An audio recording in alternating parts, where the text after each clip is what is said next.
մենք հստակ նշել ենք, որ հայցերի հետ կանչը մեզ համար կարմիր գիծ է։ Որովհետև այդտեղ ոչ միայն կա Հայաստանի Հանրապետության շահի, պետականության շահ, հայկական շահի խնդիր, դա պաշտպանելու խնդիր, այլ նաև ամենաառաջին հերթին կա բարոյականության եւ էթիկայի հարց։ Խոսքը վերաբերում է մի քանի 100,000 անձի իրավունքների պաշտպանության մասին, որի հանձնառությունը պետությունը վերցրել է։ Հիմա մեզ իշխանությունը մեղադրում է, որ այ դուք ասում եք խաղաղության պայմանագիրը, Արման Թաթոյանը նշել է, որ խաղաղության պայմանագիրը մենք կստորագրենք, եթե Ալիևը ստորագրի, ասում է դուք մի կողմից ասում եք կստորագրենք, մյուս կողմից ասում եք հայցերը հետ չեն կանչելու, ուրեմն դուք ձեր այդ քայլով պատերազմ կհրահրեք։ Սա մեծագույն կեղծիք է։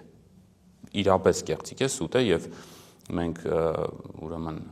դրա մասին մանրամասն ներկայացրել ենք, թե ինչու է սա կեղծիք եւ ինչու չի կարող հայցերից հետ կանչը լինել այսպես ասած առիթ դառնալ պատերազմի կամ ինչ որ ագրեսիայի եւ այլն։ Առաջին հերթին այդ վատ բանակցված խաղաղության համաձայնագիրը անգամ ունի կոնկրետ դրույթ, թե ինչ ասել է հայցերի հետ կանչ։ Այդ հայցերի հետ կանչ խոսույթը բերել է հենց այսօրվա իշխանությունը։ Այնտեղ խոսքը միայն հայցերի հետ կանչի մասին չէ։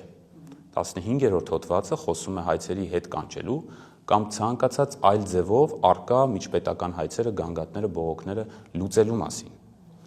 Եվ ես մի փոքր կլուսաբանեմ, թե ինչ է նշանակում որևէ այլ կերպ լուծել։ Միջազգային այսօրվա այն դատարանները, միջազգային դատարանները, որտեղ քննվում են մեր գանգատները, ունեն շատ ճկուն եւ այսպես բազմաբովանդակ մեխանիզմներ, բացի գործերը քննելու եղանակով եւ վճիռ կայացնելու եղանակով, այլ կերպ պետությունների միջև առաջացած վեճերը լուծելու։ Եվ դրա օրինակները կան։ Օրինակ, Եվրոպական դատարանում կողմերը ոչ միայն վեճը ավարտում են վերջնական հայցը բավարարող կամ մերժող վճիռ ունենալով, այլ նաև հաշտության գալով հենց դատարանում։ Եթե իրապես Ադրբեջանը ձգտում է խաղաղության, ոչինչ չպետք է խանգարի Ադրբեջանին նստել Հայաստանի Հանրապետության հետ, մշակել գործերի քննության այն գանգատների, որոնք քննվում են, այո, շրջանակը, հարցերի շրջանակը, կնքել հաշտության համաձայնություն այդ գործերի շրջանակում եւ դա տրամադրել Եվրոպական դատարանին, որպեսզի դա հաստատվի Եվրոպական դատարանի վճռով։